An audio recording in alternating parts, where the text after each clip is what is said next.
Let's unmute that. All right. All right. Let's see if we can all hear us. All right. It's gonna say hi in the forum to everyone. Hi.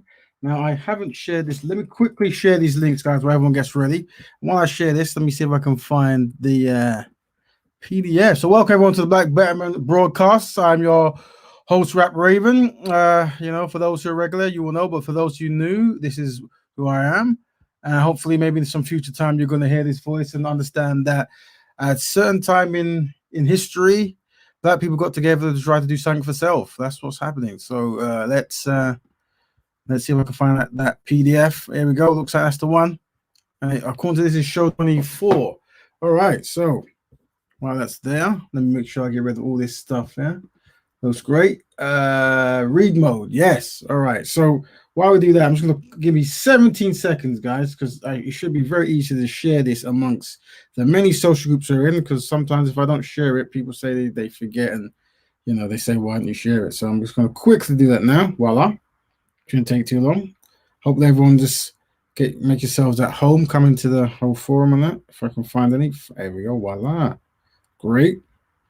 It shouldn't take too long. Look at that. And it's say now live. Yep. Voila. Da-da. And then where are you going? You're going all these places. So dum dum dum. One. There you go. And then let's go to the event. Let's go to the where else are we going to send it? Let's send it to the there. Yep, excellent. And then one more. Let's go to the all right. Voila. So I believe that's it.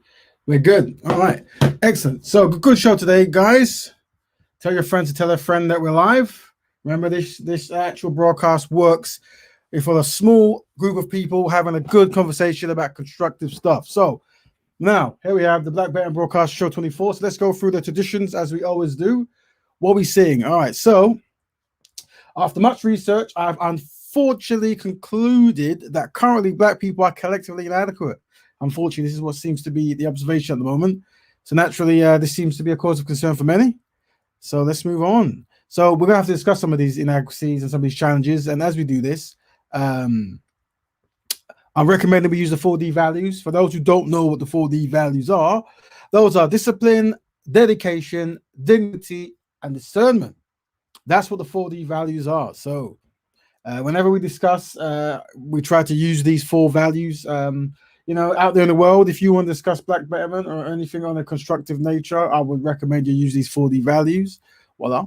Now, also, we're going to try to even go a bit more deeper. Can using descriptive language instead of derogatory language help Black people stay better on topic? So that's the question there. Can it? Well, let's see some of those languages. So as you know, when people talk, they get very, into the conversation. Sometimes they're offended and they might want to draw for some weapons, some historical weapons, and I'm not saying they're effective or not effective. However, sometimes when you're speaking, it's probably better to use descriptive language rather than derogatory language. And there are some of those that you can use. And if you need any help, I can always leave this up or you can take a screen grab. So these might work better when you're trying to be constructive and find solutions.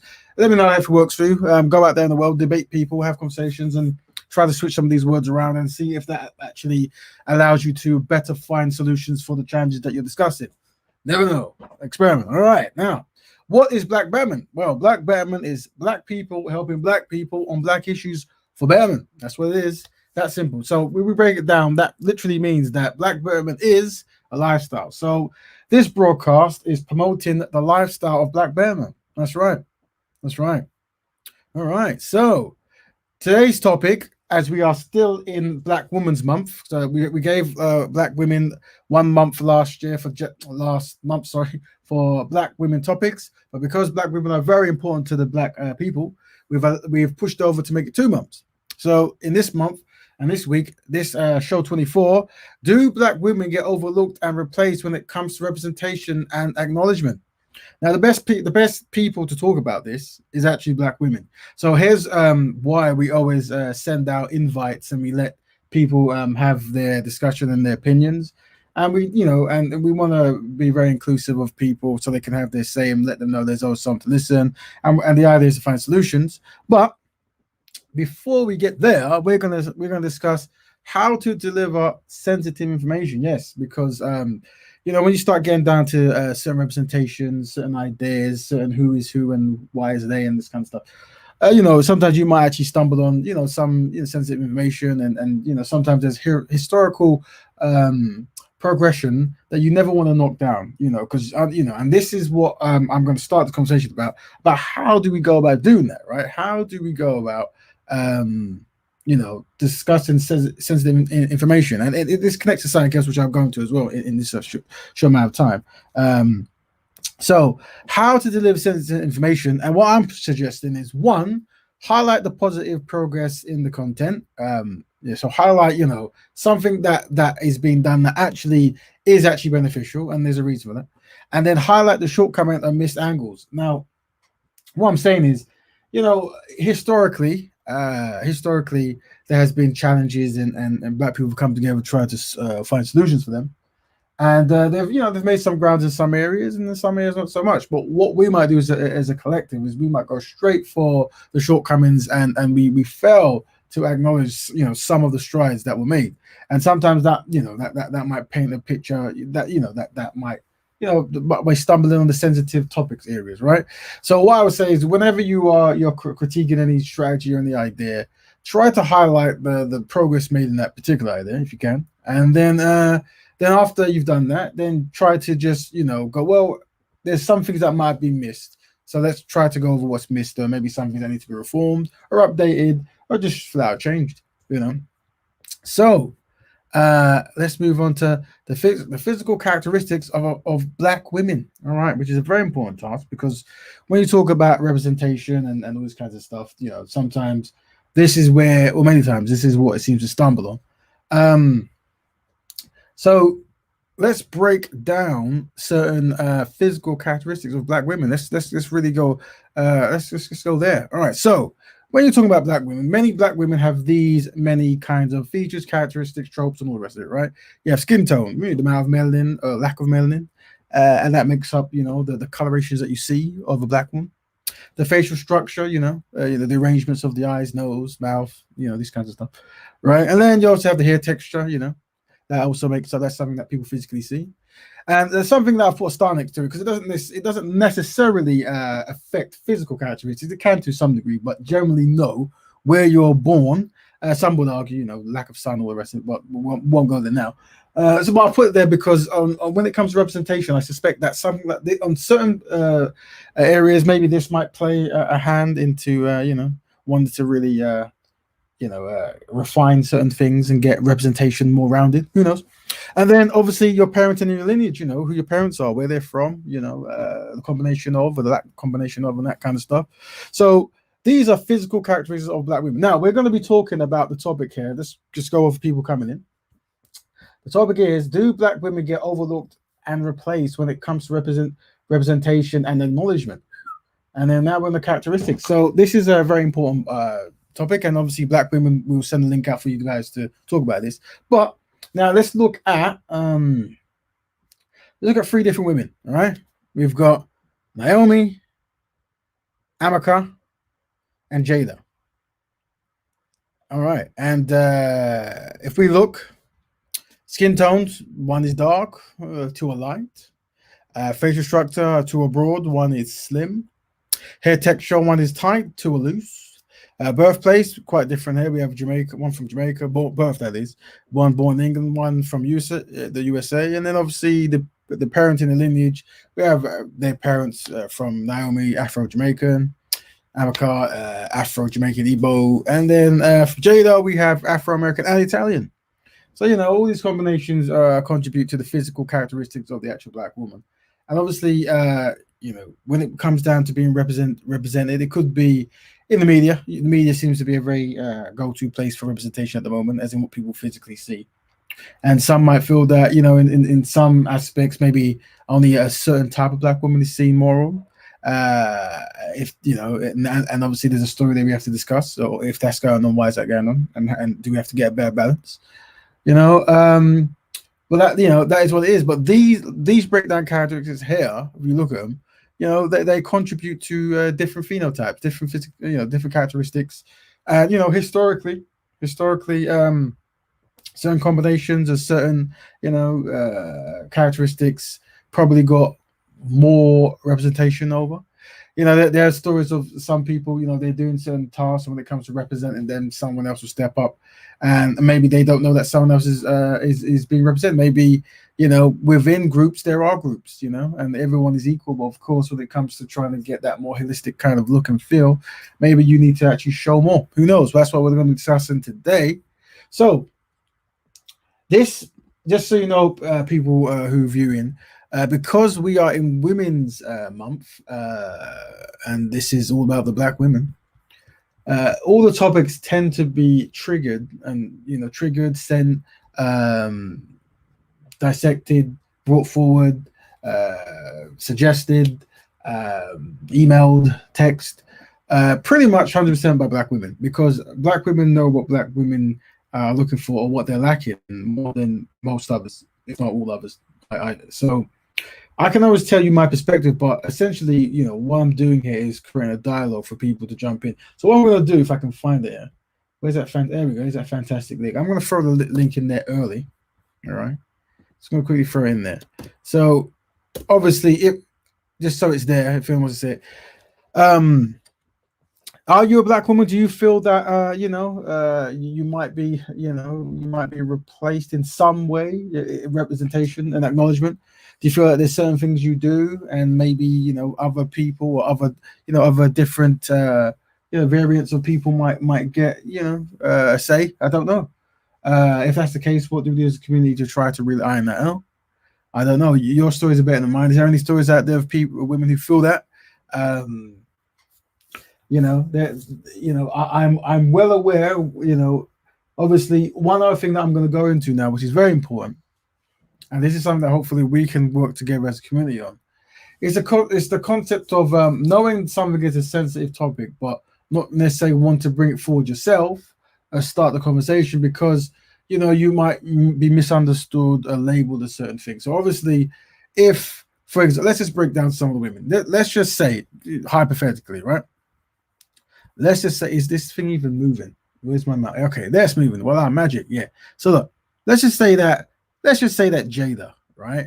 Let's say they go to a modeling agency, whatever. This is just hypothetical, of course. And let's say that Jada has been picked to play, a Black woman of some kind in some kind of magazine or play or whatever, right? She's picked. If we know historically that some of the characteristics that Jada might have might be more favorable historically when it comes to, like, some of the history of racism and this kind of stuff, and if you're going to pick a Black person, you want to pick someone who's closer to what non-Black people, I should say, really, right? And they might see some of that in some of the characteristics of Jada. Who knows, right? But Black women and Black people have fought together for many years, and Black people do come in a variant. But obviously, there's going to be observation that maybe some particular Black people might get more shine than others, and obviously you might feel a way to come bring that forward because you don't want to be divisive, or feel like you're causing trouble, or whatever it is. But to be honest with you, everyone's opinions matters here, right? And it would be the role of the community who realize there's an imbalance to try to bring balance. So we have to talk about it. But that's why we have to be aware that sometimes there's sensitive topics and how we're going to do it. Because what we don't want to do is we don't want to marginalize any kind of group, even though marginalization is actually might be at play.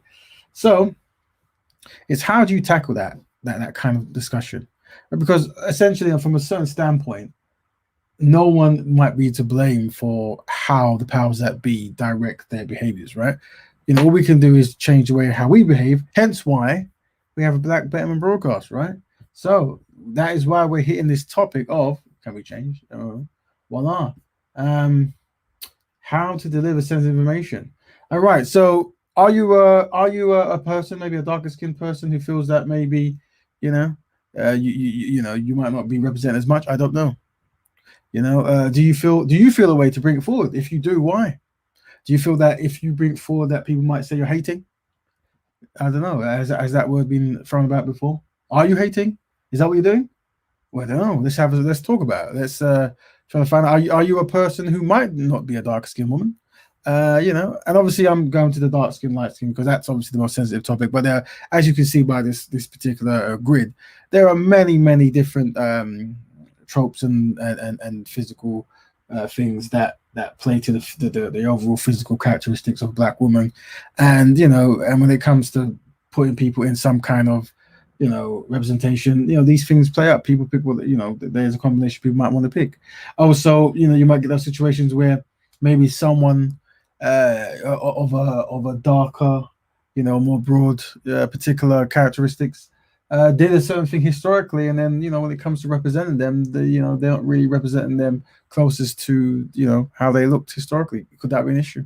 Should it be an issue? Should it not be an issue? We don't know. We're talking.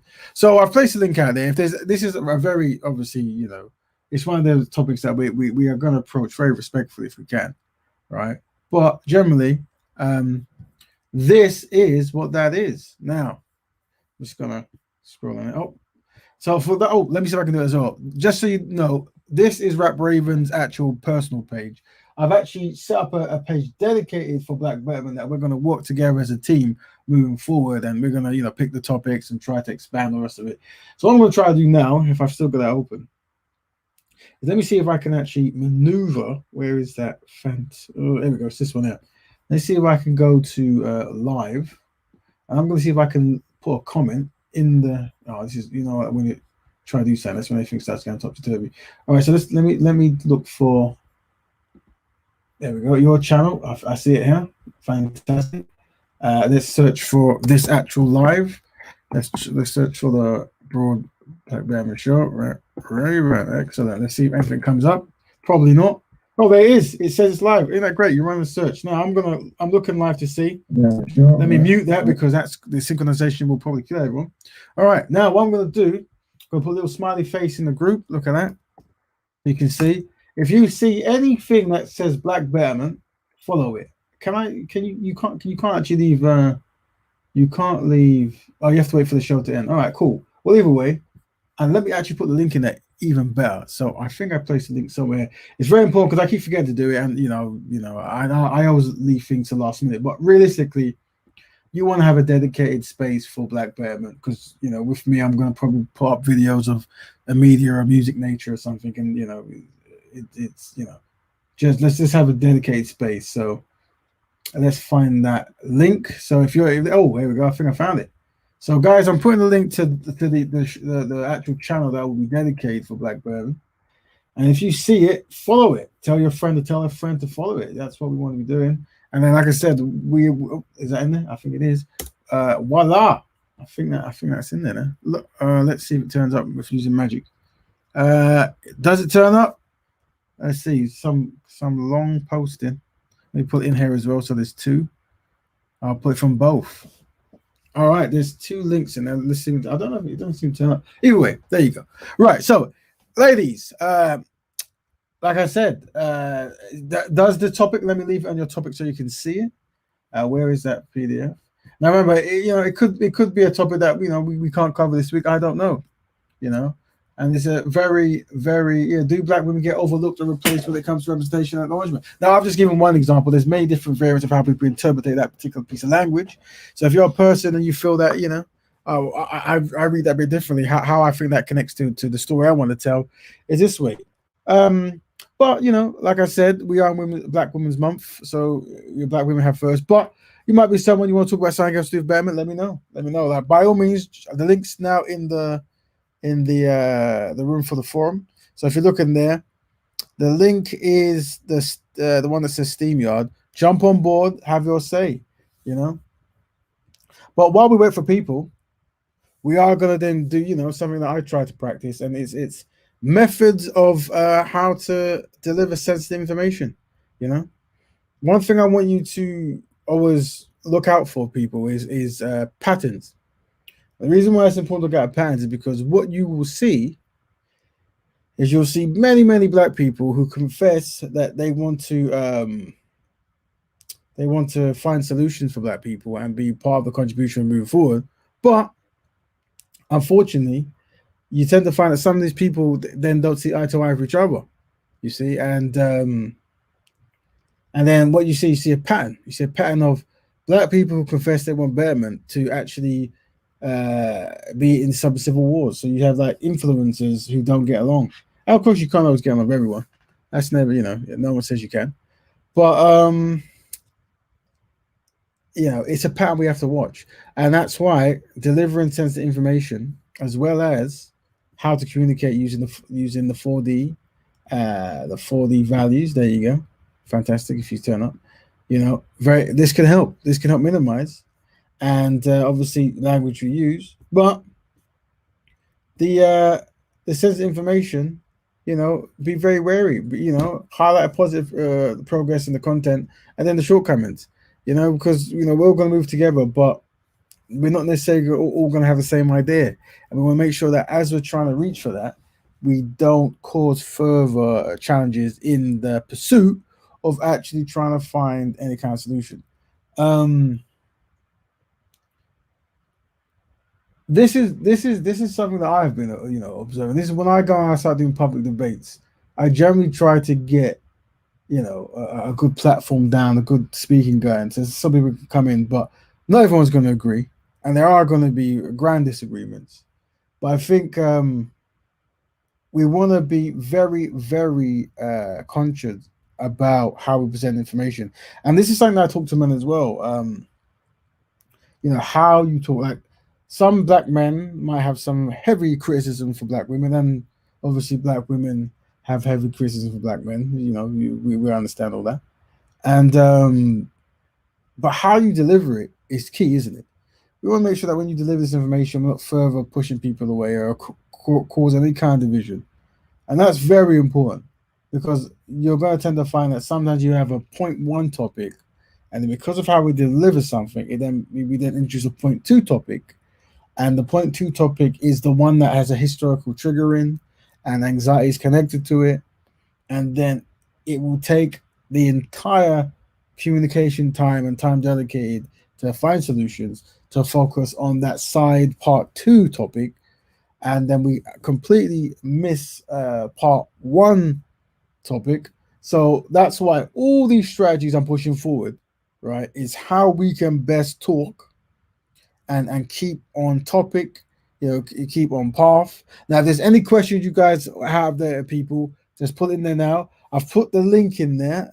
There's a few links in there at the moment. One link is to join the new Black Betterment show channel.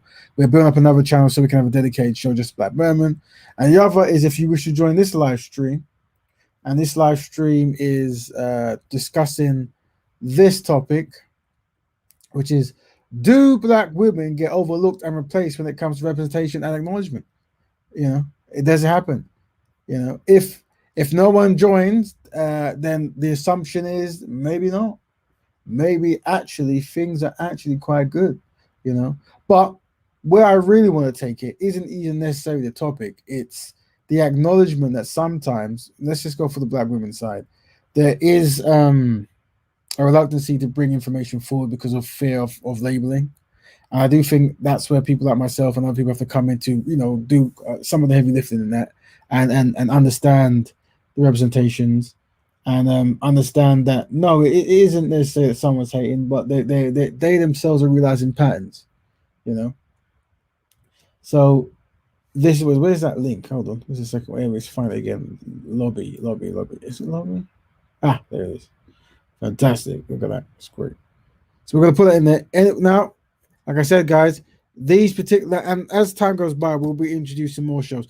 I mean, I will be introducing more shows that's more me focused and me giving philosophies and this kind of stuff. But these Black Betterment shows really are a network between black people talking, networking, trying to find solutions, and bring up topics that might not be aware of. So they are key on people jumping in, have given their opinion, or giving messages to the, every person's opinion matters.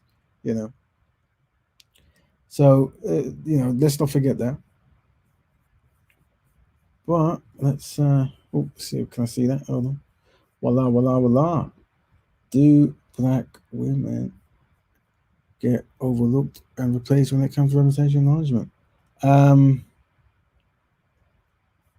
I can answer that, guys. That's something that we have to ask black women to find out. What does that truly mean?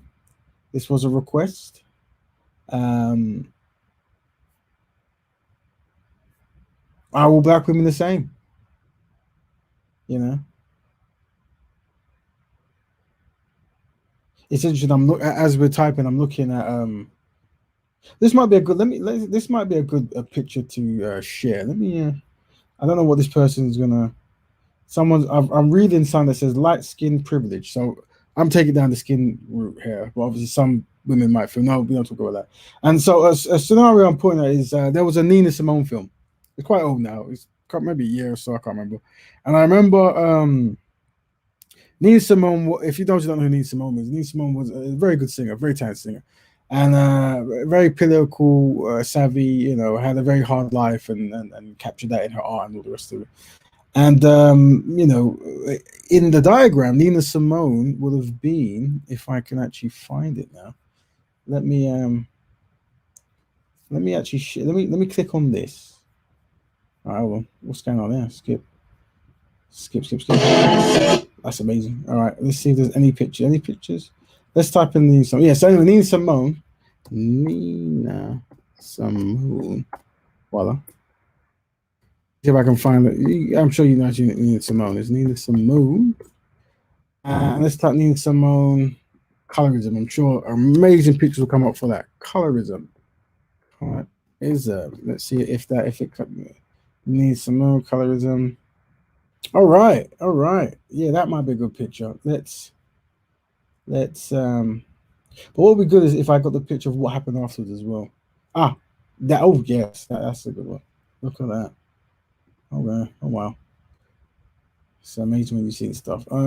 Where's this picture? So let's go on there. I mean, surely there's a better picture, but whatever. All right, cool. Let's go share. So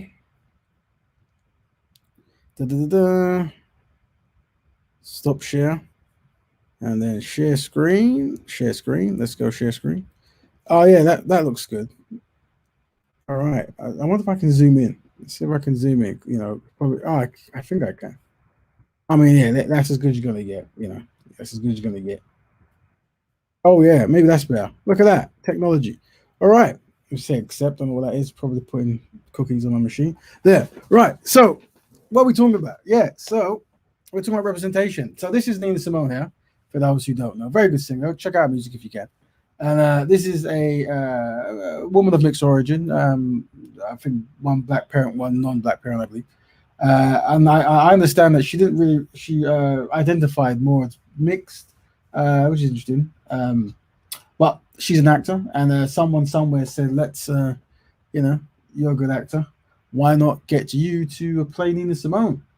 And this is what they did. They, they kind of, well, you can't see it as say it's blackface because I don't know if you can blackface a black person, but obviously makeup was put on to make the tone much more darker, to I guess to emulate and simulate Nina Simone's look. And there was outrage about this, and the outrage was one the woman, herself didn't really acknowledge or represent in herself being a black woman. That was what was said.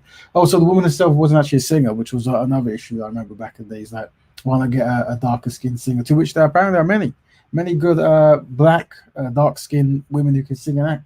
Very good skill to have. And yeah, so this was the outcome, and this was a who, and this might contribute and be a part of what we're saying today, like representation. How did dark-skinned black women feel about this? Some were very vocal on Twitter. Some might have kept quiet for other reasons. And I guess we do want to hear, from those women, and see if we can have a conversation about what are the solutions to this feeling? What are the solutions to this? And historically, does it go on? It does go on in different areas, different mediums. But how do you feel about that? Is it a big deal? Some people might say no, it's not a big deal. All black is black. And acting, you get away with it, do it if you've got skills. I hear that argument. Um, Interesting, very interesting, very interesting. And is this a form of colorism? Does colorism manifest and affect black women differently from how it affects black men? This is something we want to talk about. But then, this is a form of colorism in the form of representation. The true topic is, you know, are black women being represented correctly, and overlooked when it comes to acknowledgements and these kinds of things. This might be just one small microcosm, iceberg. There might be many different things not even connected to colorism, representation. Only black women would know this. So that is one thing that comes to mind. But once again, when stop share, please. Voila. When we talk about when women bring forward topics, they are best to speak about them, not myself, because I'm always going to go somewhere else from where I'm currently studying. Voila. Do black women get overlooked and replaced when it comes to represent and acknowledgement? Well, like I said, guys, we are going to go for another 10 minutes. That's out there, and it's something to think about. If we don't get acknowledgement, or anyone who's got anything to say, I will say that this topic, I would say probably for this week at least, isn't necessarily something that really, black people can, maybe get around. Maybe it might take time, or maybe it is actually not an issue. I don't know. But what I do know, and you must let me know if it's happening, is if black women or darker skinned women do feel that they can't come forward and talk about this stuff, let me know, because I'm happy to talk about it. I'm happy to read out information and paragraphs and stuff, and tell people's narratives. But ultimately, the goal is to give black women the comfortability and space to have their say, to give their story, and for us as a community to work with them to make sure that some of these small challenges are not repeated. And once again, that's why this week we have brought forward the how to deliver sensitive information, because that might be a contributor. Because maybe some black women, they might not be able to talk about some stuff because they're in fear of stepping on some light skinned women. But what I say is, how you want to deliver that is by acknowledging, like, so for example, you might want to say something like, well, you know what, I'm very happy that I'm seeing more sisters in the media, or more sisters in the workplace, or whatever the medium you're discussing. And this is good. So this is step one. But what I'm realizing, that some of the darker sisters are not really being represented. So we kind of want to find out what that is, and maybe try to, change that dynamic. So, you acknowledge that you're happy for people to progress, but it might be ever so slightly one-sided to a certain degree at certain points. So you bring up that way, rather than just jumping in straight away with, like, a kind of like, very direct, strict tone, which is good in certain aspects. But when you're dealing with something that has been defined as a sensitive topic, then how we approach it is very important. And I myself might be missing many nuances, as I suspect I am. And that is why it is necessary for me to reach out to the black women and offer how I would if I was you, highlight some of these challenges, and that is highlight the positive progress in the content. Remember that, and then highlight the shortcomings or missed angles. What was missed. How is it that we're trying to get black people better representation and more control, but yet some black people feel that they're being marginalized? How did we go here? So that's that. Now, a future topic I want to, while the viewers decide if they want to jump in to talk about this particular topic, which I shall leave on. So I've left the link there in the group, guys. While you're in the group thinking about if you wish to jump in, deliver how to do black women, while you're pondering that, and the link's there, I'm just gonna go on and talk about a future show I'm thinking of doing, and I'm hoping that you guys can help me find some of them. And it really is black women who don't like black men, and but more so black women who have collectively or formed groups, they've been so displeased with their perception of black men that they officially don't want anything to do with black men anymore. This is like that. It's a small group, probably bigger than I'm aware of. But I definitely want to have a conversation of what is it that you have seen, have not seen, that has made you decide that as a black woman you do not want to be with black men, and it's an official thing, like officially you don't have black men. The reason I ask is because obviously any kind of challenge like that we have to address, whatever. But also one of the roles that I have to be doing as well is reforming black men. So if there is certain kind of behavior patterns that you're observing that you might find collectively needs to be kind of reviewed, and training needs to be brought forward, I'm interested in that conversation. So are you a black woman out there who has difficulties with black men? You know, are you scared? Once again, is this something that we are defining as sensitive information, and bringing it forward might be harsh? Because what you tend to find is people are unable to talk in certain kind of groups, and then they then feel further marginalized, and then they form separate groups, you know, groups dedicated to a particular thing. In this case, it's leaving black men alone. And don't get me wrong, definitely there are black men who say the same. Like there are black men out there who, for whatever reason, do not want to associate with black women. You know, and this is something for myself to reform. You know, in the black collective, but also, you know, it works both ways. Two groups. Are you a member of? Are you a black man who have decided you no longer wish to associate with black women for some reason? What has happened? What are we missing? Do we need to talk about that? This is what hopefully the future shows will do. But once again, as these shows go on, they become further more sensitive, and and as they become further more sensitive, we have to really be careful because, you know, the anxiety level will hit through the roof. So, you know, this is something I'm aware that there are, you know, there are a small group of people who might feel that, you know, some of the men or some of the women collectively, so they believe, have might not, you know, might have dropped the ball, maybe might not be delivering what the expectation is. So do we need to have a bigger conversation about what is the expectation of men to women, women to men in the black community as it pertains to Betterment? We might need to do that. You know, I don't know. It's it is a very interesting topic, and I've been researching, and as I stay at home, I do get a lot of texts and emails saying, "Have you seen this content?" And obviously, there's some extreme contents out there of people. I'm aware there are black women who have, you know, derogative names for black men. You know, such as a disappointment. Uh, you know, where does it stem from? You know, is there a culture of complete lack of accountability from black men in regards to black women? You know, what about black women who don't feel safe? Is that an issue? Are there black women who don't feel safe around black men? Is that something we need to tackle? And if that's the case, could that be a contributing factor to why some black women might not want to be around black men? You know, are we looking at it the wrong way? Is this a man issue rather than a black man issue? I don't know. You know, very, very, very sensitive topics, and hopefully, you know, with the help of the community, we can actually try to start a conversation about this. That's the sensitive topic number one. Another sensitive topic which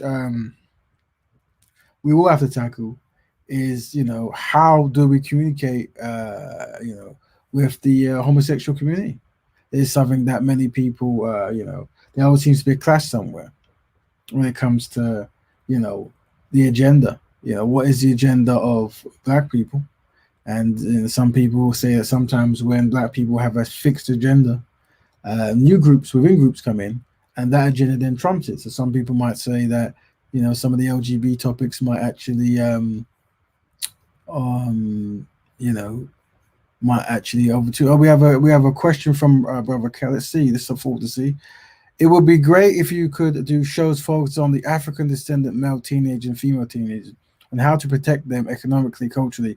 Why? Because Brother Raven. All right. Good point.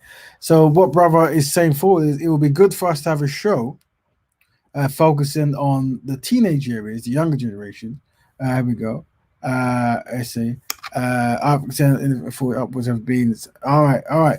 Good point. So what Brother Carl is saying is many of the African people of African descent in their 30s and 40s, and then even above, sadly might be mentally defeated. Very strong words there. And because of this, a lot of the fighting spirit has left them, and some of the consistencies might have gone. And a lot of people say that the children are the future, teach them well, and all the rest of that great lyrics, right? So that maybe trying to get more younger. And there was a couple of teenagers who came on not too long ago. And if you are a teenager, we definitely want to hear from you. To be honest with you, sometimes there is a disconnect between generations, and that's an issue as well. Like not passing down certain information, so you get radically different views. Some might say this is good. Some say that some views are so pillared, so stuck in its ways that a fresh pair of thought is what's needed. Some people say this, and I agree. I agree. Sometimes old habits need to die old, right? But at the same time, a lot of black people have come together to actually form ideas of betterment. Like it took time, and you could lose that progress if you don't actually teach the next generation, you know, some of these things. And that's something that we should be covering. Like, how do you pass on information? Do you teach black betterment to your children? You know, do you teach them that one of the best? Do you teach them that historically black people have been through some challenges, and you might go through these challenges I said you have already. And one of the solutions we're pushing forward is tight knit community. Trying to look out for each other and trying to train each other. So because you understand that, you know, if you ain't trying to fix your own issues, there's a high chance no one else will. High chance, you know. You know, is that a good idea? And say hi to everyone. Hi, voila, hi. But yeah, so brother Carl was suggested that we try to find younger people in their teenagers um, to have conversations, because unfortunately he has observed many people in their 30s and 40s who might have they lack that spirit now. The years have grind them down, and maybe the ideas no longer resonate with them to the degree where it should. While some young people have a better fighting spirit, some say, yeah, that's an idea. And by all means, like I said, this is a Black Betterment show, everyone. So it's a Black Betterment broadcast. All ideas are welcome here, as long as we're trying to find constructive solutions. And we definitely want to get conversations going. Now, once again, I've placed a link out there. This week's topic, which was brought forward by the Black women community, was, do Black women get overlooked and replaced when it comes to representation and acknowledgement? That's this week's topic. If there's any Black woman out there who feels yes or no, by all means come in. Now, I'm aware this is a very, very sensitive topic, and in some degrees, and sometimes that might be a disparaging thing to talk about. But what I'm trying to do is offer a mechanism for the community to speak, to be brave, to not feel slightly intimidated in a way, to discuss very important topics, or at least topics that mean something to them. You'll be surprised at how many people can relate. And by you being the first, others will jump in. This is something we've definitely seen here. And what I'm trying to do, guys, is give you methods of how to push forward your ideas without triggering old. But as we're talking, any other things in the group, guys, we are going to go up until, say, 11 o'clock today. If we don't have guests, I'll just be talking about some of the future stuff we haven't planned. Because the show does primarily work on the back and forth, and also allowing those who don't necessarily have a voice to have a better voice and to be consistent. The link is in the forum. But where I was before, on some topics to cover is, Black women who might have turned their back on Black men, and Black women who might turn their back on Black women. Brother Kyle has brought forward trying to get younger people in here to teach them how to protect them from culture, economics, and these things, how to enforce their culture, teach them about economics, and how to protect it. Very important there. And I also, before I said, there was at some point we do want to perhaps have a conversation with a Black person who finds themselves in the LBGT community. Am I saying that right?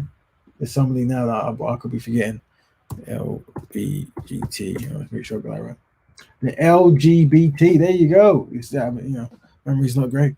Yeah. Are you a black person who's in the LGBT community? How do you feel? Do you feel connected to black people? Is there challenges you go through we don't know?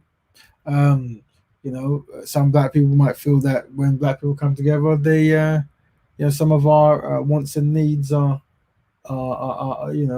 to be, you know, not actually, somehow moved aside, and other people groups, their agendas come in. So that's what it is. Let's say peace, everyone, peace and powers. So for anyone who's joining now, what this topic is today, this week. Now we've got 10 minutes before we're gonna cut it short, and because remember we're in Black Women's month, so black women must lead charge. As a black man, I can't lead; I can only help and assist.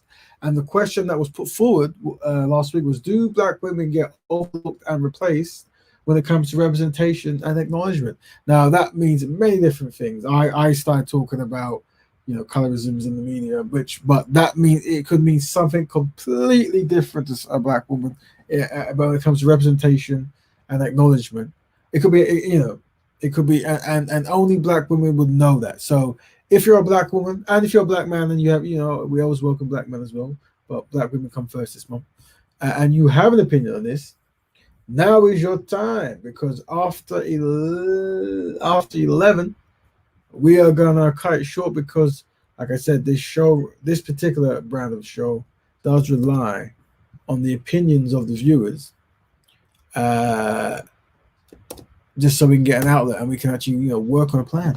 So I've placed a link in there, but I understand, and I do understand, that some of these topics they could be very sensitive, and that is why I'm always saying that this is a method of how to deliver sensitive information. So you highlight the positive content, and I can always give you examples. There's so many ways of going about it. For example, you might have a son or a daughter, and you give them something to do, and it isn't to your liking. And the first thing you do to your son or daughter is you say, this is terrible. What is this? What's going on there? And obviously you want them to do well, but what you forget is if they've made an effort, within that effort, they've probably covered some grounds where they did some things great.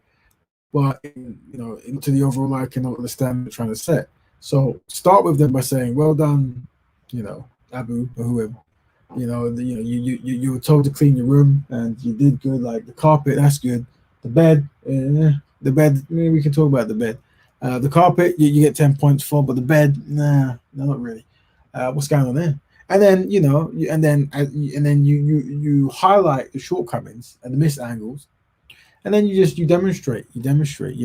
So when you're if we are a people and amongst ourselves, we're talking about representation, and we feel that maybe a certain group are not being represented in a certain way, then let's acknowledge that the group that has been represented, and the fact that some strides was taken to get them there, but now we want to highlight that there's more work to be done, and we want to be part of that process to of progress, really. And that's how I'm putting that for. That's how I would. Where are we? And let's not forget everyone. Let's just make sure we go there. Well, what else? Let's make sure it's put on. Yeah. So here are, and for those who might have missed this is a physical characteristic of a black woman. All right. This is a very short list. But what we're demonstrating is that when it comes to black women come in many different. I'm just going to add Mene Goddess to the panel. Hi, Mene Goddess. How's it going? Peace. How you doing, brother? Yeah. Peace to everyone in the chat as well. Very good. Amazing. So, I don't know about you, Court, but this week, what was pushed forward for a topic? Now, this means different things to different people. So, however you interpret it, it's never wrong. You can never be wrong. Do black women get overlooked and replaced when it comes to representation and acknowledgement? Is this something? Does that resonate with you in any way, sister? I was trying to black women getting overlooked and replaced when it comes to representation. Where were you going with your diagram? Maybe I can have more of an input. Yeah, well, here's so as we know, or some people might not know, black women come in many different characteristics, right? And historically, unfortunately, maybe only a certain type of characters was probably shown more of, right? But maybe overrepresentation in that field. So before you joined, I was even given an idea about the Nina Simone film. Now, where Nina Simone, they made a biodoc about her biomusic film, what it was, and they had a woman who identifies as mixed origin, very light skinned individual, played her, and then what they did, they actually completely darkened her skin with makeup and these kinds of stuff, and gave her like an afro and that kind of stuff. And there was a bit of outrage, and some people were saying that dark skinned women aren't really seen too much on TV. So when you have a very famous dark skinned woman, would it not be better to represent that person as an actual dark skinned actor, to which there are many, rather than taking a light skinned person who doesn't identify as black and then darkening that particular skin up to represent a dark skinned woman? You should be socially aware that there are some challenges, because especially this particular woman, part of her thing was representation and that kind of stuff there. So that's one angle of how maybe within this characteristic diagram, you find that if non-black people, and maybe sometimes black people are picking something, and that's why you always want to own your own media, but they might tend to go more for one type of black woman, or persons identified as black, whatever, over another one. So, and what I've realized. You agree with that? Okay, so we're on the same page there. Now, before you jump in, there's one other thing that you might not necessarily correlate with you, but it will with others. Some black women, more so around the dark area, around the community, they might feel a bit away about bringing forward this information, because they might not want to be labeled either like hating or bitter or divisive, these kinds of language, because for if a black woman is getting on getting representation of black women there, then for you to try to break down the differences, well, that's divisive, and maybe as a black woman, that might be an issue, a dark black woman I should say, sorry, and that is the angle I'm pulling from here. But obviously women might pull different angles, but what I'm saying is I don't think it's correct if a dark-skinned woman is seeing patterns, and the patterns are consistent, that dark-skinned women are not necessarily being represented to the fullest degree, but she feels that she might not be able to say anything because she might be labeled something. So I don't know your opinion on that, but I'm waiting forward to talk about it. You got anything on that at all? Any truth, non-truths, anything like that? I would say that a lot of times in advertising, that a black woman who at least phenotypically appears that she's of mixed origin. So basically, like, light-skinned black women are the face of blackness for black women. All right. Right? Like, so I'm like, oh, we want someone, we want some diversity, we want some diversity here in this commercial. So always a fair-skinned black woman. She always has like loosely curled hair, like very big, not like very tight, not like a tight nappy fro, or someone rocking twist outs or locks, or like they're not. I mean, even when you think about like the Cosby Show, Lisa Bonet is not the typical. She doesn't have the phenotype of like the average black woman. And when you look at their children in the show, I mean, Rudy and Vanessa were probably like the black, and Theo, they were the black kids, and then there were the two fair-skinned kids. Where they came from? You know what I mean? Like, and I don't know. It's just you just constantly see like that theme. So that recently I watched a movie, and I know we're talking about black women, but I watched the movie but Outside the Wire, and I was so excited that there were two chocolatey, dark-skinned black men were the main characters, and they didn't even kill them to the end. They stayed Mm, alive, and I was like, mm, oh my god, they didn't kill the black man, right? Like right. it was just it's unheard of. Mm. But then that's and that's another thing. So you tend to find that when it comes to black men and black women, of course they share the same challenges, but you might find that darker black women might find it harder to get in a leading kind of front row over than a dark man. Sometimes. Yeah, you know, I don't know if you've ever have you seen a movie by Chris Rock called Good Hair? Have you seen that movie? Yeah, I did see that. Yeah, I saw that. I remember that. So in the movie, he made a line. There was a line where he said, "When a woman's hair is relaxed, white people are relaxed." Yeah. Right? And I Yeah. think that it kind of goes the same with like our skin color in a way. It's Right.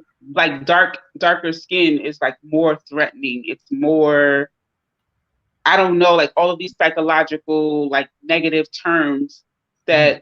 that that come up, and in some way it's like, well, we want a black guy, but maybe, maybe not a Morris Chestnut black, maybe more like a um I don't know, what's the guy from Empire with the light eyes?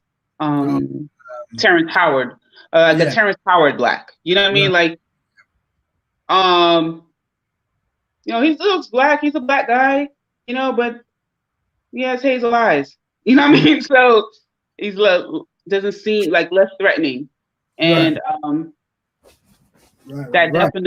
definitely you see that when it comes to women, black women who are seen as like sex objects, and their appeal is glamorized. The lighter the better. Mm. Beyonce's way lighter now than she was before. Mhm. um Nicki Minaj has bleached her skin. She's light skinned.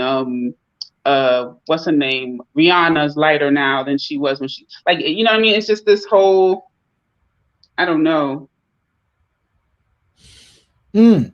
Well, so that because that means then by definition some darker black women will be overlooked, and then I guess in some stand replaced, right? As in like you're not seeing that particular phenotype or that particular characteristics uh, as much as you know exists, and then you're getting a one-sided view of a people group.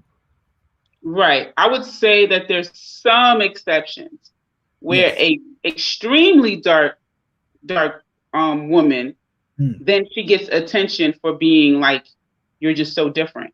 So when you look at a woman like Lauryn Hill, Yeah. she was able to, stand out for her difference, like being very different, being very dark. And, yeah, I'm going to wear red lipstick, and I'm going to, wear a tank top, and you're going to actually see what dark arms look like, Mm. but um, there aren't too many Lauryn Hills in the entertainment industry. That's Right. just the reality of it. Right. So the balance isn't there then. So this is a balancing issue, right? As you, Hmm. right. So like I said, I can only assume that this is one thing that some black women go through. And so the next question I'm asking is, when it comes to this colorism topic, which is a very sensitive topic, because I've changed this slightly to a colorism topic, but when you talk about colorism amongst you and your friends, is there any kind of like sensitive awareness, like, or maybe any kind of feelings of something like before you say it? Is it a taboo topic or not so much? I don't know. Um, I don't necessarily know if everyone, like my friends, I'm trying to think. I don't think we talk about it, to be honest with you. And Mm, I'm thinking about the things that I hear people say, and I almost think that subconsciously they accept it. Mm, For, for instance, I've seen people say things like, "Oh, come on, let me get this or whatever. Come on, man. I'm light skinned." Like they'll say, like, or I've seen it the other way where they're like, "Nah, all light skinned people get to the back." Like they almost be extra mean to the light skinned people, right. like as a get back, or they'll say almost like saying you're not going to get any white privilege, but you're not white, but you're light, so you're not going to get any privilege because you're light. Right. And then so I've seen. So to me, that's not really like breaking down the barriers and making things better. It's kind of like this is we're playing into it. Yes. Right. Right. So it's acknowledgement that somewhere along the line, uh, being lighter in some aspect might get you some kind of benefit. So to react to that, we then take benefits away from you. Hmm. Right. Right. Right. Well, I mean, the that is how my interpretation of do black women get overlooked, replaced when it comes to representation and acknowledgement. But I'm sure out there might be some people who see things different. They might, you know, representation might. There was one story I can't remember it well. It was said to me just like a black woman did a lot of lifting when it came to some kind of documentary. I can't remember the story, but she did a lot of the heavy lifting in the documentary. And then when it came to the final bit, they replaced it with a light skinned woman, something like that. I wish I can't pinpoint the stuff, but that was there.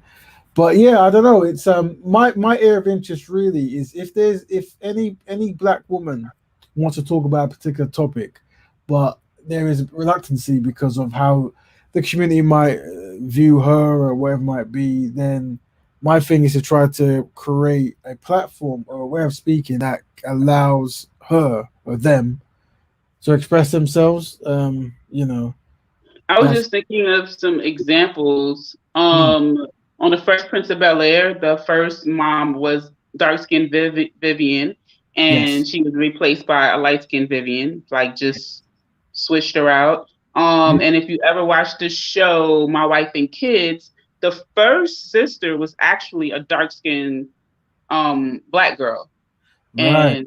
and she got replaced by what's the name, Layla Ali or something like that. Who's more fair skinned.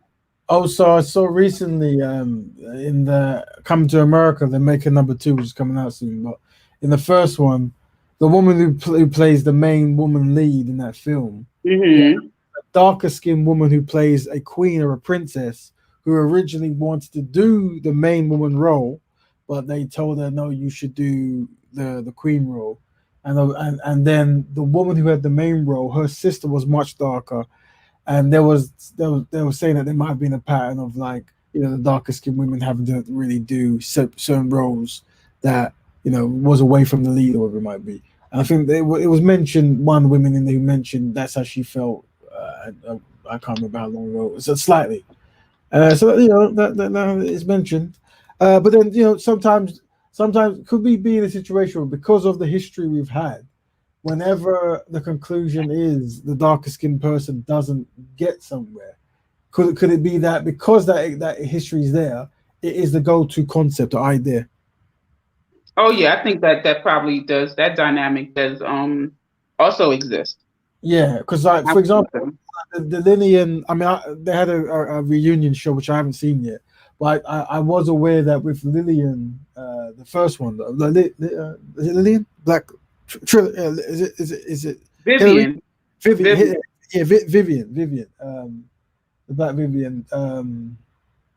I think there was some clash between herself, Will Smith, and the guy who plays Carlton. And Hmm. I think well, this is what that was. She might have been the more professional actor, and because of certain things she was doing, not doing, they replaced her with someone who would have been easier to work with. I don't know how true that is. I know in the 18, Mr. T, who was an actor, he got in issues with one of the white actors who was a professional actor and felt he shouldn't be playing second fiddle to a non-actor. So I heard something, and I know in the acting circles that goes on, but I don't know if that was his case. But I do know, Hmm. yeah, I do know. But either way, even if it isn't, it is a consistency that we do want to work on. And once again, I keep stressing that the most important thing for me is that if we do see these patterns, especially black women, that we allow the space to communicate back. You know. I would say that when I'm looking for products, makeup products or hair products, but the people on the containers never look like me. They don't. They don't look like my mom. They don't look like my cousins. Like they don't. They Mm. don't. So are you saying that when you first of all, let's welcome, I think, Sister Sankova's here. Welcome, if you are his sister. And Bless up, bless up. Bless well, it.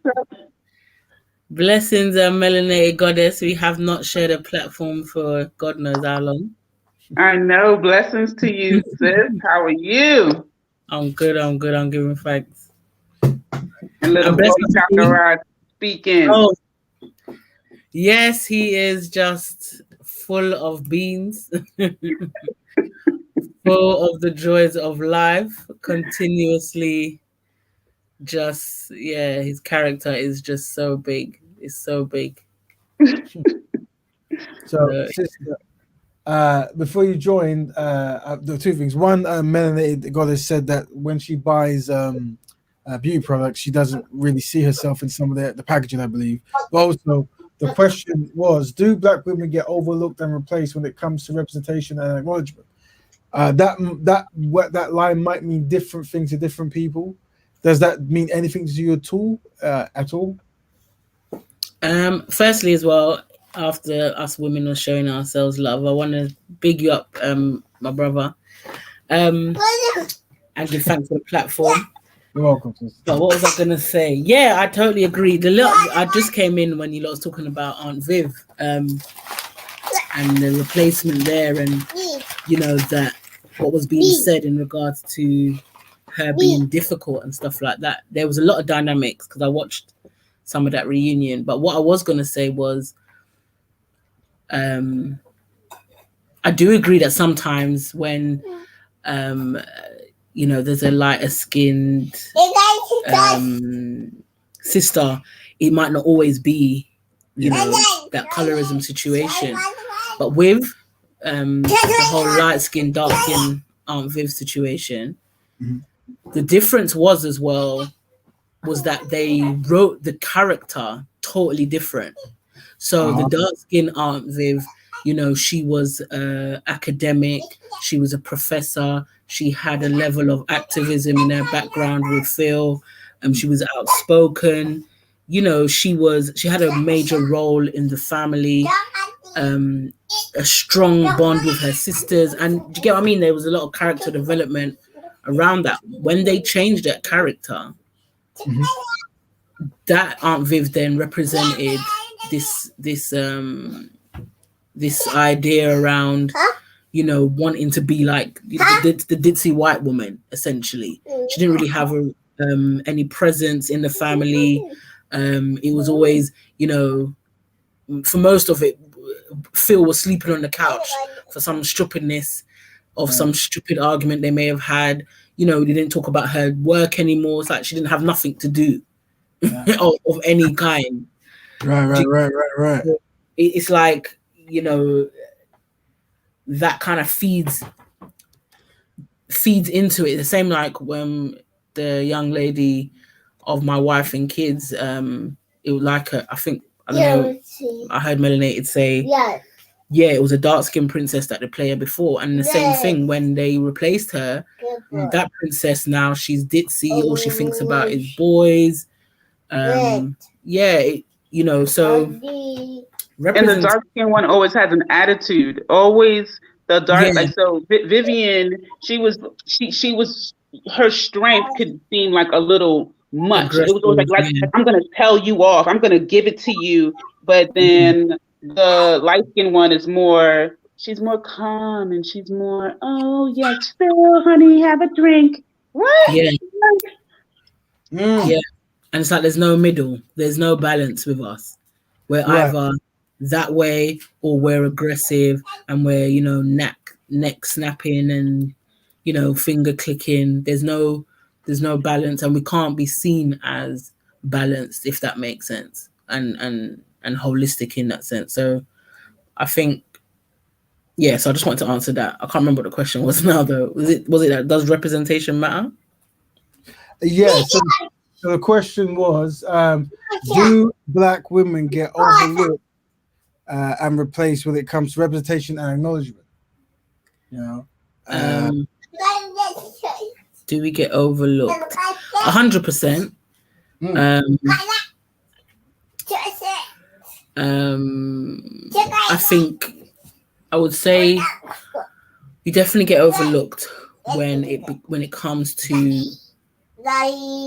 you know, issues where our voices, like, so let's say when we look at healthcare, and you know the new growing he's saying tender Amari, you know. Oh, that's what he's saying. Yeah. That am I. What am I saying? Yeah, so the new thing is, you know, they're talking more about the conversation around black women and childbirth, but because the death rates are so high, regardless wherever we are in the West, but you know, there's so many parts, whether it's childbirth, mental health, there's so many different elements, and obviously black people in general, but yeah, black women are just not part of the conversation. And the fact that we're so dominant in particular sectors, education as well, we have, you know, where is the representation there? Healthcare, health, what was the other one? I can't remember, but there's so many different elements within people activity that there is no real representation, and where we are overly representing, it's always in a negative light. So, you know, we're quite dominant in the music industry, but nothing positive. Yes, I hear that. What about like heightened expectations? Do you see that maybe sometimes black women are elevated for very unique might not be the right word, but for example, there's an expectation that a black woman should have that they might not put on other women. So the carrying of the community, that kind of front face, or even having black women represent the all women issues. I don't know. Have you seen that kind of dynamic going before, where the black woman is more so the mascot of all women issues, not just black women issues? Ever seen that? I think, yeah, black women are seen to some degree the backbone of our community, but I wouldn't see it as that. I would say we're the backbone of the community, but not to say we hold up the black community. But do you feel that sometimes the narrative might be pushed that that's actually what's happening? Have you ever come across that narrative at all? I've heard it here and there, and what it comes from is like in some aspects, if the black man has fallen short, then it's the black woman that's doing all the heavy lifting. We're the mothers, so we raise children. I feel like, so a lot of the time it does feel like we're carrying more than our brothers, and logically we are, because we are the mothers and we're raising the children, and you know, essentially we are, you know, communal parents, you know, naturally. However, you know, I'm not a feminist, so, and I think a lot of some of these kind of ideas come through feminist leanings. I would say that where we're at, you know, we are falling short, because it's not like to say, you know, because it's left to the women, you know, we're doing a fantastic job. Do you get what I'm saying? Thank you for saying that. Because you know what? Other women, those feminist women, they would want to come for our heads for saying that. But any person that wants to be like, oh, the men dropped the ball, so we're doing it.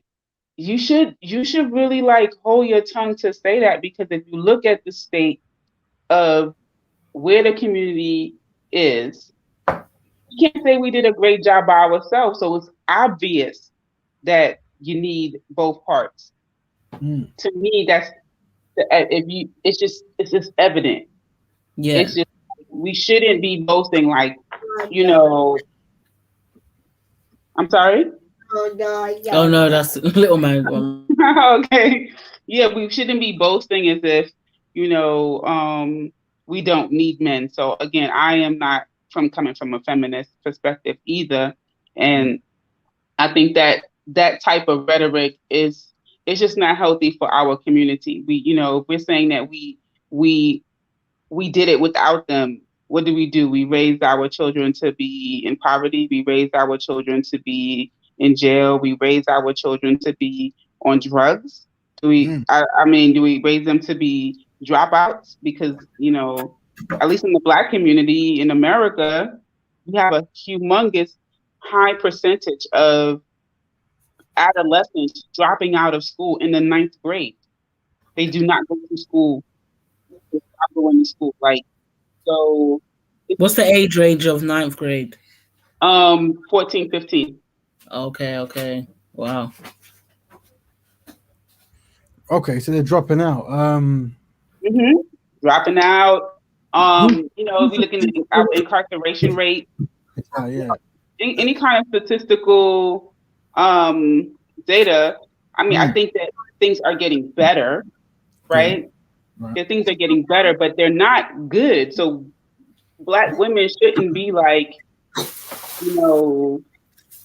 it don't matter if the man is not in the household. It doesn't matter if our families are broken apart. It doesn't matter if, my kids don't need their father. I could do it. Nah, boo, you can't. And that's my thing. I don't think, and that's what I was saying, that I think that those type of statements that come out of that feminist conversation. So, it's a false one. It's a false one. So, like Melanated is saying, that women would come after our heads for saying what we're saying, and then they'll say, our children are not where they should be because the men are not in the home. But if we see that there's a bigger picture, then we know why there's issues with our brothers. But again, if it's a shared responsibility, we have to take responsibility for the men that we're raising, because we essentially bring men into the world. So we have a role to play in the type of men that are coming forth, and a lot of the time, like a lot of what Melanated is saying, we're not talking about men now, we're talking about boys and teenagers. So they're still mums.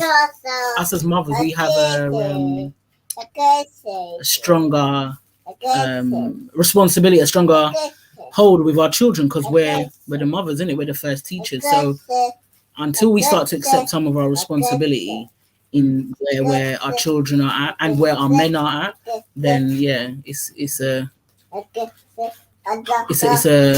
backwards conversation. Sorry, my son had a late nap, so that's fine. Why we're here.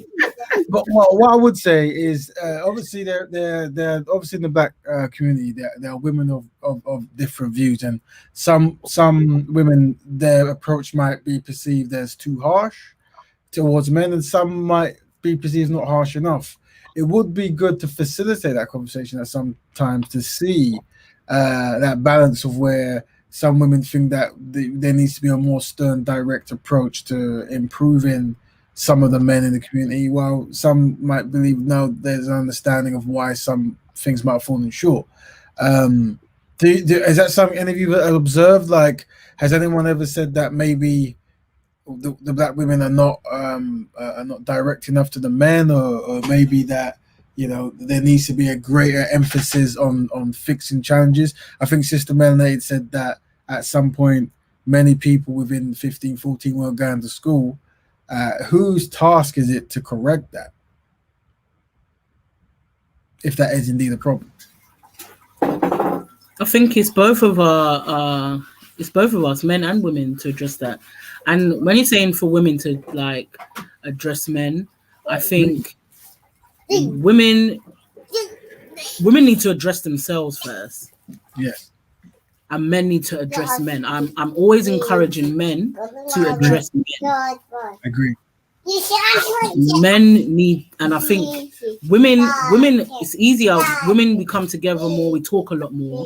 But what I've always said for quite a long time is that we're just not having the right conversation.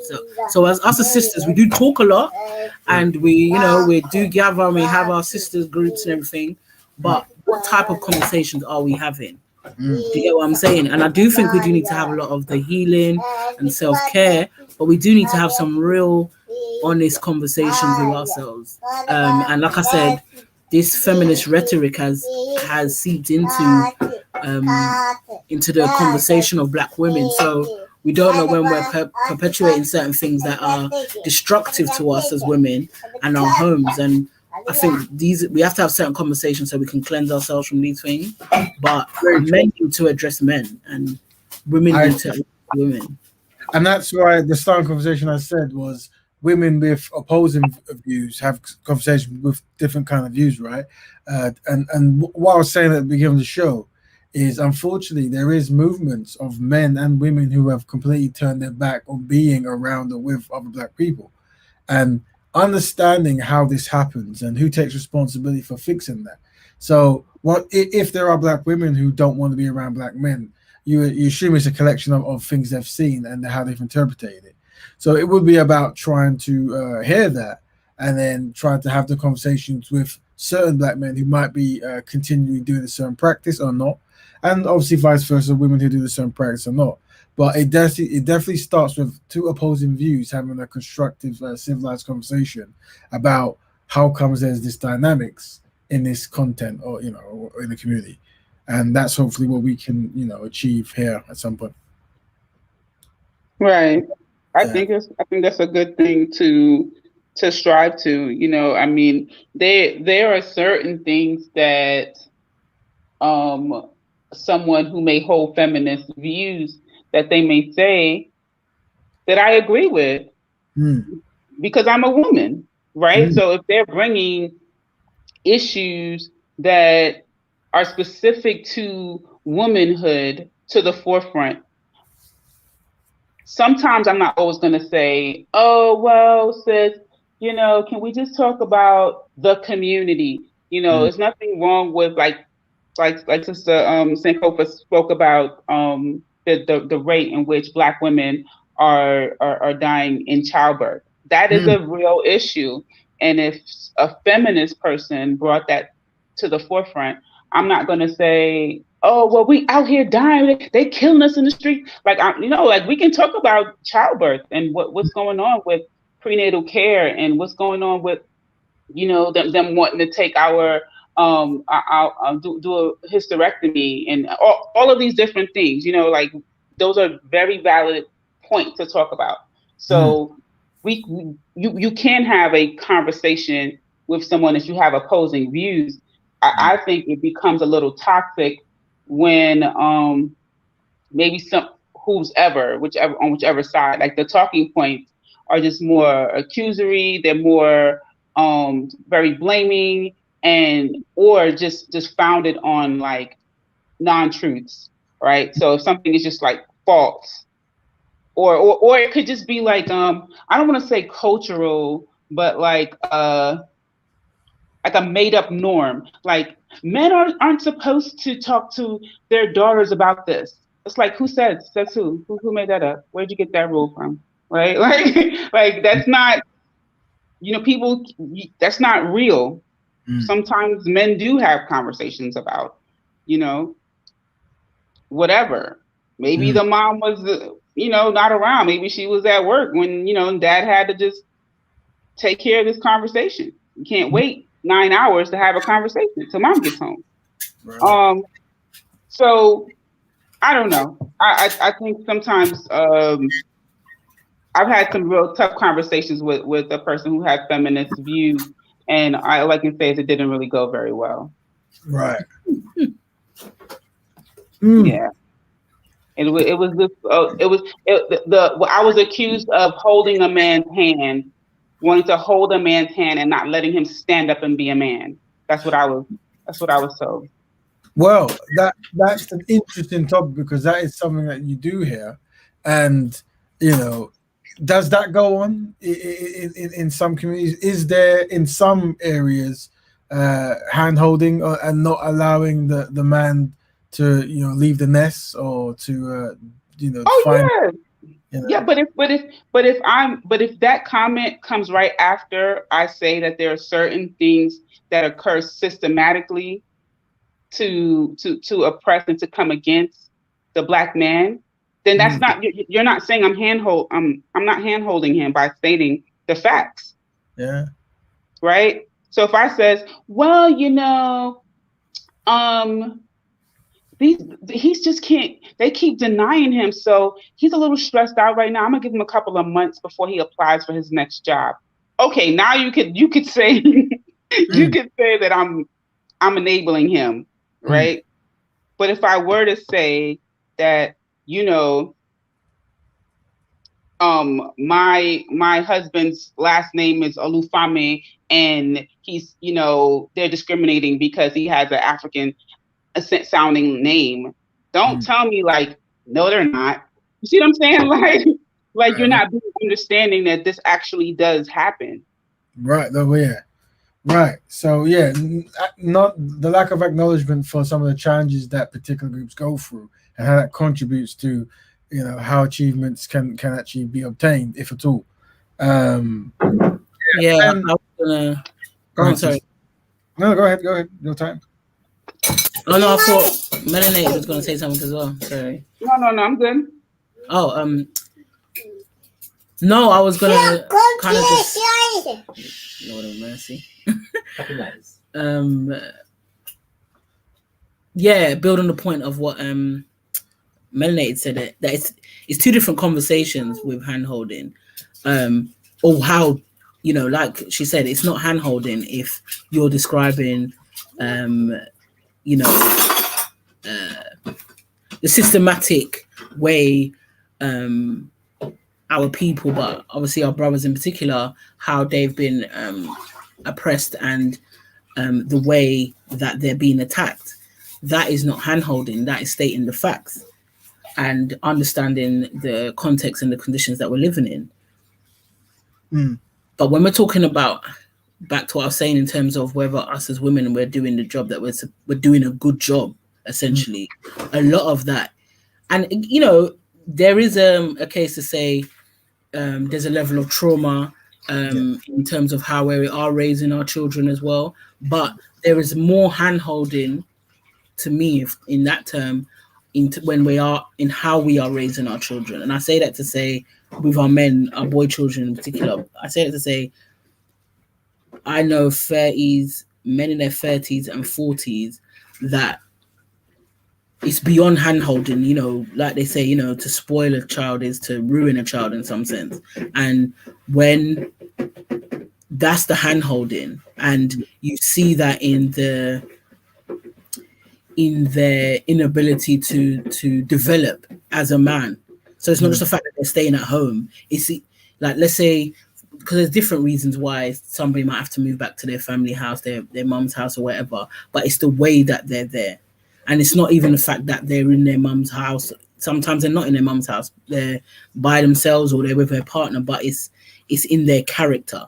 So, and you can tell that they have been spoiled beyond measure, if you get what I'm saying. So that's the hand-holding.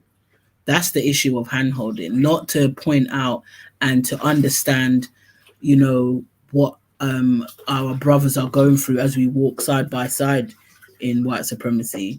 It's how we are essentially responding to it and dealing with more to the how I see it, more how we're raising them and enabling certain behaviors. Because even if there's not a father there and it's been challenging, but if you know what your son is missing, a lot of the time women are guilty of overcompensating with our children because there's no dad there, and we want them to have everything and we don't want them to be upset, but we're just creating another monster. That's the hand holding that to me is the bigger issue. Not even the bigger issue, that is the issue, because the other one is not hand holding. That's the issue of hand holding that we need to get to grips with. Right. So what about, so for example, there's a community of women who they analyze like data of the negative aspects of how some black men behave, and they use that to conclude, to go their own way, to say, okay, I don't want anything to do with black men. And they might use example in the wine shop in America, I forgot what it was, where those guys attacked that woman. They wanted to buy some wine, and she didn't want the wine from them or something, and they attacked her and bit her and stuff like that. And then one of them was caught a couple of weeks ago. But many will use that situation like, is the black woman safe from the black man? Like, how is this kind of how often does this happen, if it happens at all? And if it does, what has happened where this is a norm, where attacking a black woman who has children, who doesn't want anything to do with, who doesn't want to communicate with you, and this is the triggering fact of why a black woman is not protected. Have you ever come across any kind of like thought process like that from black women who might feel a similar way to that at all? Any of you? Yeah, I have. I mean, having conversations and in just even doing, some research on like how, like the prevalence of molestation in the black community. It's I want to say that it was looked upon like in America, but I want to say it was something like 75%. 75% or 50. It was pretty high, like maybe like 50%. 50% of black women have been molested, and it's usually by a family member, an uncle, a father, a brother, or so forth. Okay. So very early in a young black girl's life, the person the perpetrator of a violation to that extent is at the hands of a black man. So they equate hurt and pain coming from a black man. And oftentimes, if you couple that with the imagery that you get in media and, or even maybe some of your friends and, their experiences, it just almost feels like, is this how black guys are? Right. I'm not saying that that's how every, all black women feel, but I'm just giving you like an insight as to perhaps where some, just using molestation. Now, maybe if a person experienced another type of trauma, being robbed or whatever, and I personally don't, maybe I just look at it through a different lens, and I don't look at it as if this is only happening to black women. I view it as the community needs healing, and you have hurt women hurting men, and hurt men hurting women, and hurt women hurting women, and hurt men hurting men. Like that's how I choose to view it. But everyone doesn't make that choice to view it that way. I hear that. What if there's some women who say that they have the opposite view to that, as in they say that way of viewing is not allowing change. So there's one thing you have to push down. Obviously, in all communities you have abuse, which is a problem. And I don't know the percentage of the percentage in different communities, but 1% is 1% too much. But what about those women who say, well, actually, if 50% of women are experiencing this, then regardless of how it is, we need to have a collective standpoint of no, and we have to have a better solution for there's an expectation that the men have to actually be part of this solution because essentially they are the ones causing all the problems. Of course, you have women who abuse young men, of course, but I think in this particular situation, this is where the men have to step up and they have to have an action plan to definitely lower any kind of abuse that women go through in a household. Right. Go ahead, sis. You wanted to say something, sis? No, I was I was gonna say that I agree. It's only men that can deal with that, to be honest.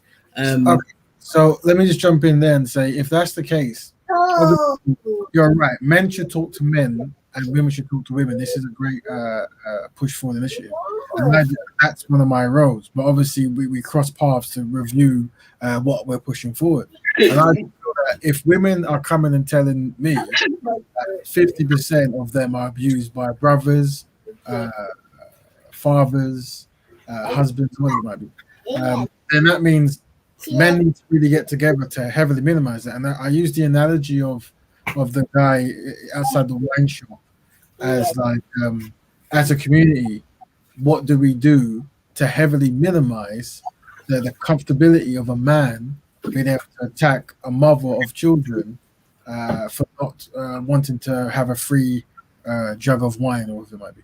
So what are men doing, and could that not be what some of the women are trying to get through to you? As in, you might be on the half full side of the cup, whereas you see the whole holistic challenge and how everything's connected, while they're more half empty. But because they actually want quick change, they believe that might be a better strategy of getting quick change by holding men accountable. Well, I would say that if you want quick change, right? Sometimes you leave out. So, for example, you would say people like R. Kelly, he's a monster, right? Which I do think that he's a monster. But a woman created him to be a monster. He was actually molested at a very early age by a woman. Do you see what I'm saying? So it's a community issue, right? We have to not like almost like just people that I know in my life that have experienced violations when they were young, right? And these are men. They brag about their experience. And they were violated by young women. Okay? We can have to take accountability for that. Women could be creating these monsters. Right? I wouldn't say all of them, no. But then, so like Sister Sankofa said, you can have a conversation with other women. What are you really doing when you're a cougar and you're 40-something years old and you got an 18-year-old boyfriend, right? Okay, so hold on, man. Let go. Just to make sure we can hear you. Can you hear Sister Sankofa? You went in and out a bit there, sis. Yeah, I did. You seem to really be on a roll there, and it kind of took you away.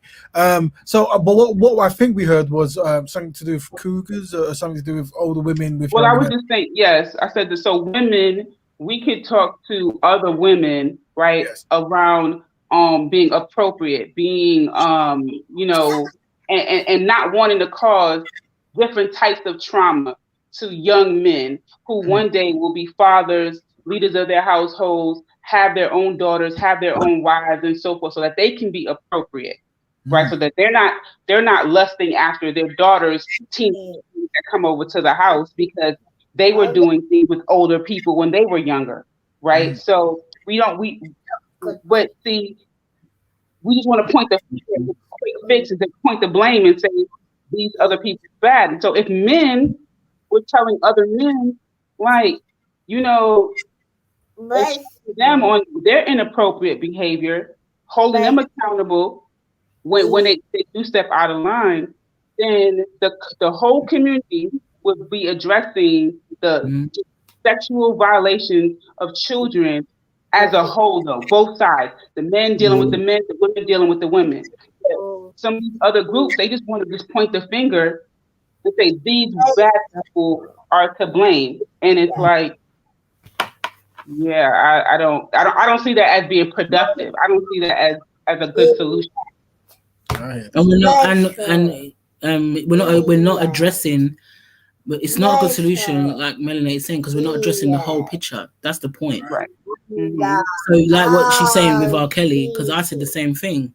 Not one, like she's saying, his sister, I think it was, or it was a woman anyway, but she started a whole train of events.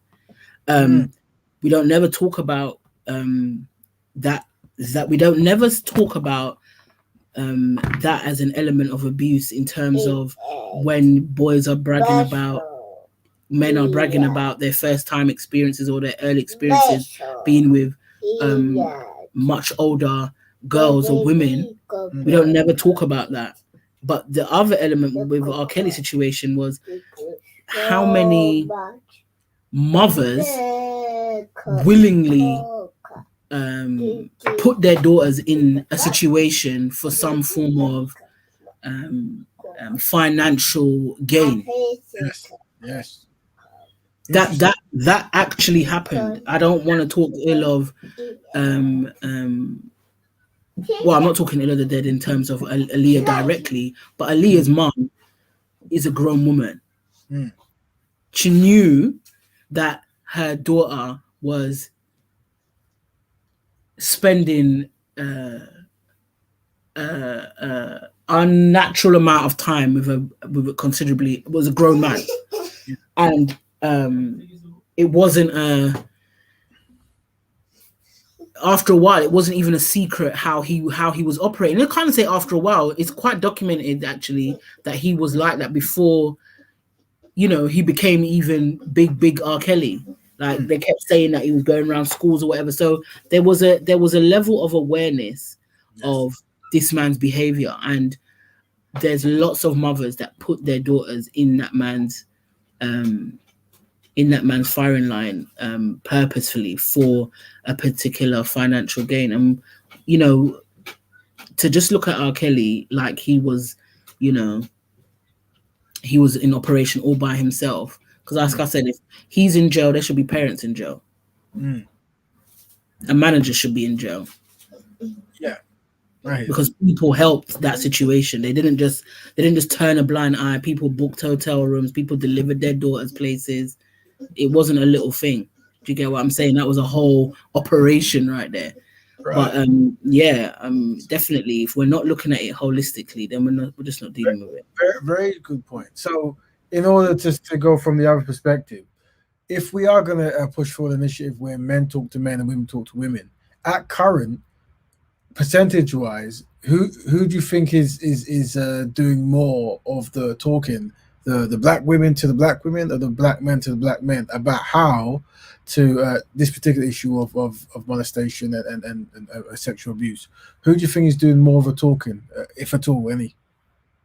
From your knowledges. I think women are talking, but like I keep saying, I don't think we're having the right conversation. We're not having a holistic conversation. So, you know,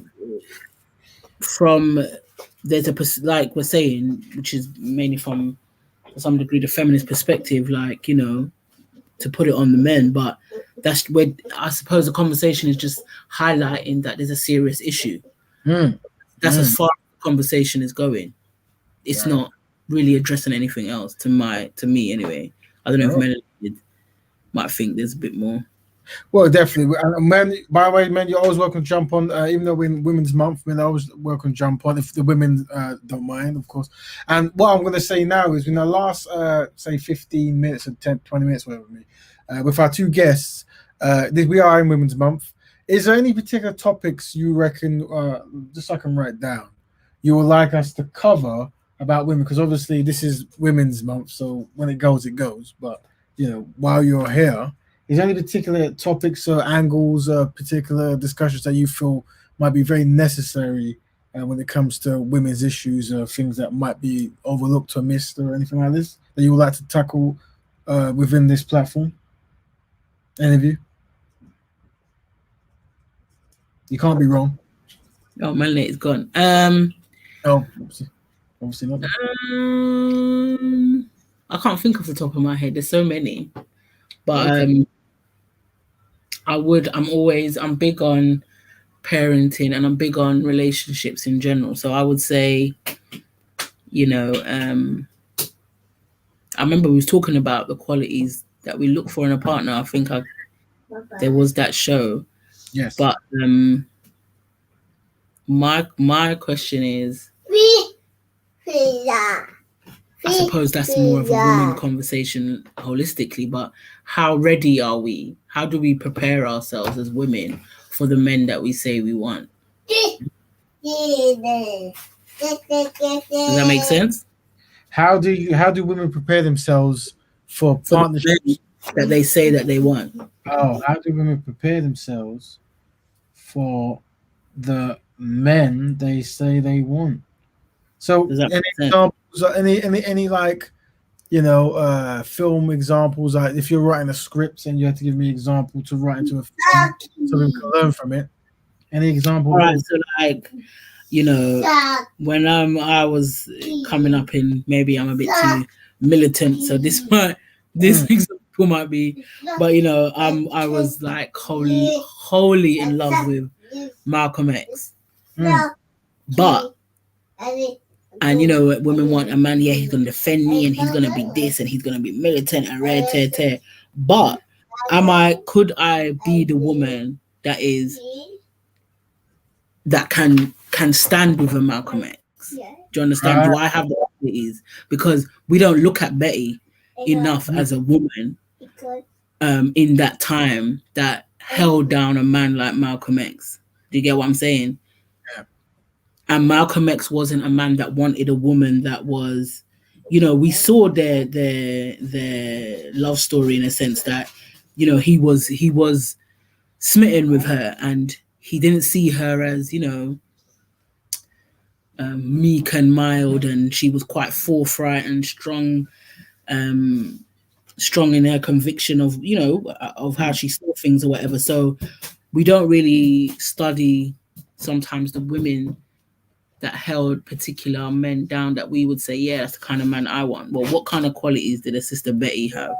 Do you get what I'm saying? Yeah. So that's my example. Melanated is back. Welcome back, sis. Yeah, I think you were cut by accident. Yes, I had a call. What was the question? I missed the question was, within this month of it's Black Women's Month, is there any particular areas or qualities, things you would like us to make a show about? Sister Sankofa was talking about, you know, how Black women prepare themselves for the particular man they want to get, or are they prepared for a particular man? And she was using an example of, well, Sister Betty, which is Malcolm X's wife, you know, she must have had some certain characteristics to be supportive and around Malcolm X. And, you know, when you're trying to find a particular man, are you really preparing yourself for that particular man? Like finding out what is needed to play that particular role. So is there any topics that you might want to talk about as things that you feel from a women's standpoint that isn't really tackled, then, you know, you can use this platform to start that conversation? Anything at all?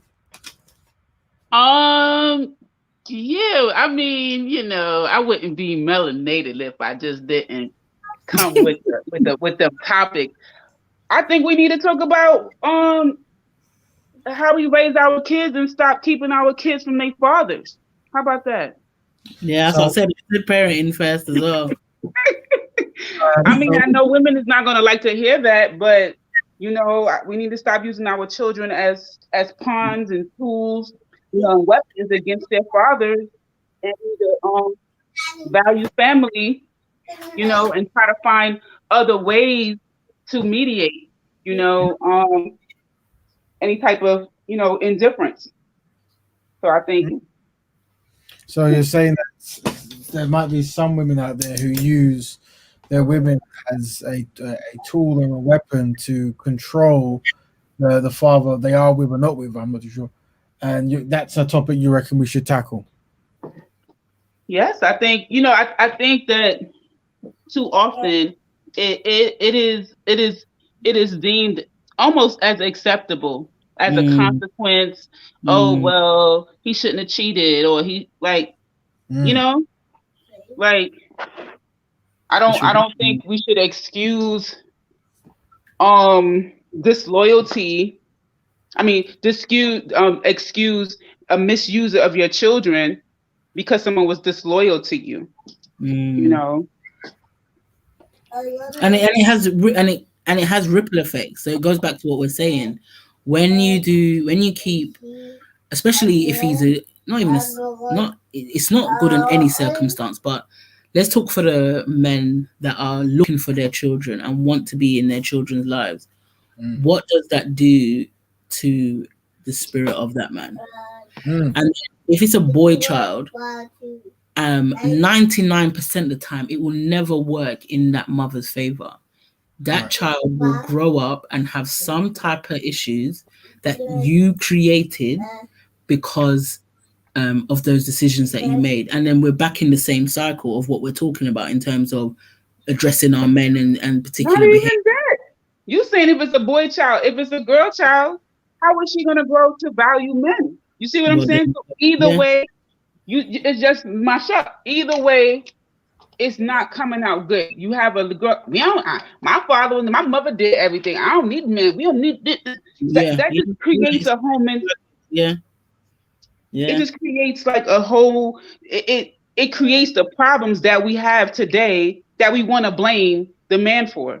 exactly. It's true. It's Crazy. true. Mm. And there's Right. no, and that's why and that is a, like I said, when we Raven have, said, and that's why I was saying that when we're having us as women, like we do talk a lot and we do gather, but what type of conversations are we having?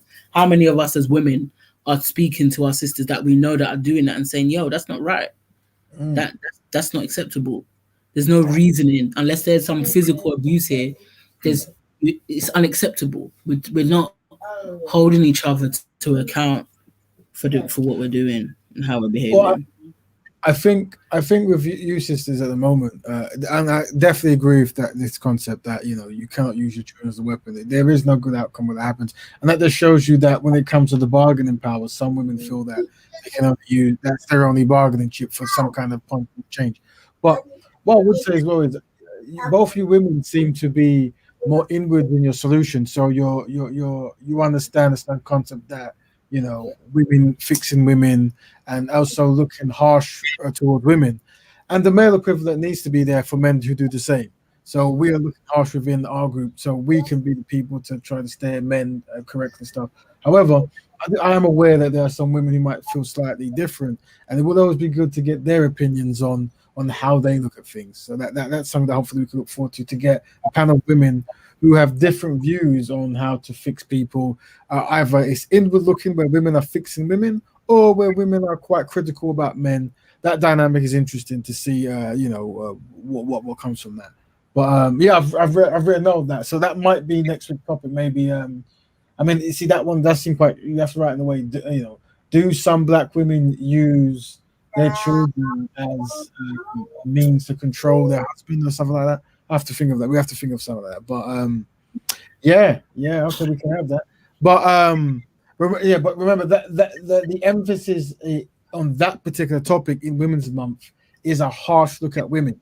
You see, while thus far in this women's topic, they were more harsh looking at how society might be treating women and how women react to that. That particular topic there, and the first one that Sister Sankofa had was more of an inward, introspective kind of what am I doing that wrong? You see?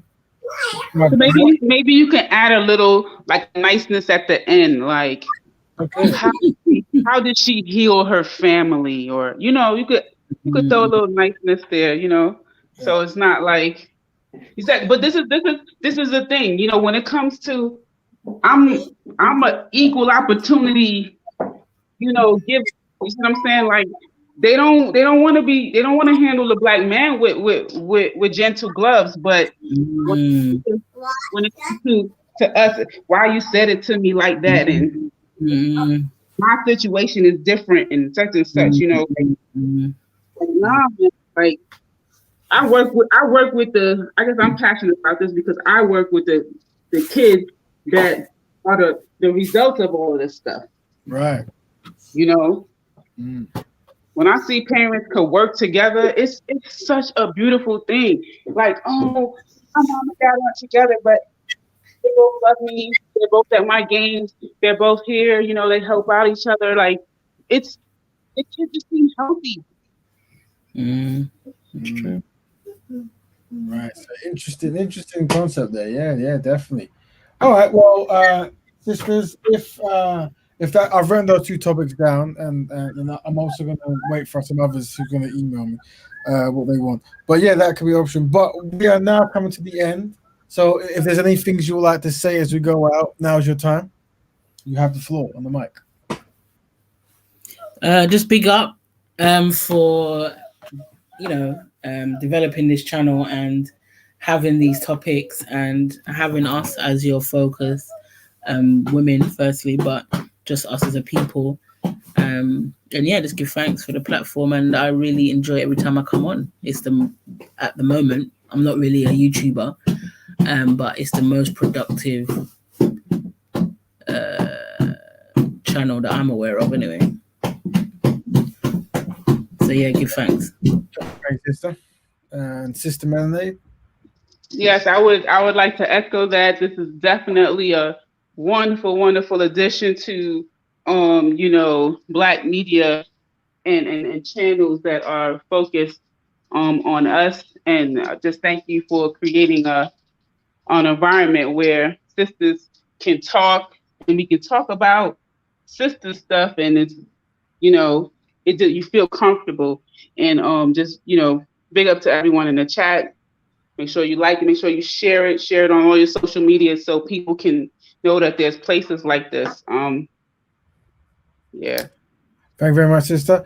Before we go, let's say I've also started a Black Betterment Broadcast channel. I believe I've put the link in the group somewhere. I can't see it now; it seems to disappear.